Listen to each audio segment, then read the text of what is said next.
Nĩ tabarĩra ĩmwe ya iria nene ciambĩrĩirio nĩ thirikari ya Jubilee gũtigĩrĩra nĩ yanyitithania mabũrũri ma South Sudan na Ethiopia magwaka gĩcukĩro kĩrĩa gĩgũkorwo kĩrĩ kĩnene thĩinĩ wa Afrika.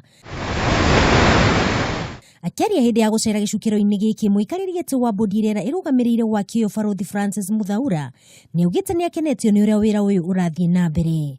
40% of work on the first three berths has been completed, so we have another 60% to go in the next 2 years, and the first berth will be completed by mid next year. By June next year, the first berth will be ready. Mũrũgamĩrĩri mũnene wa bodi ĩno Sylvester Kasuku na mwandĩki mũkaru mĩnĩcĩ-inĩ ya mĩako Professor Paul Maringa maugĩte tabarĩra ĩno yarĩkĩrĩra nĩ kuongerera mĩeke ya mawĩra gĩcigo-inĩ gĩkĩ.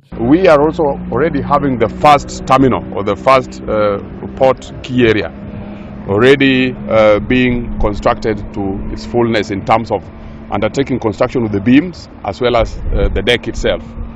And this is going to continue until the end of the 1.2 kilometers. It's a total of 1.2 kilometers key area.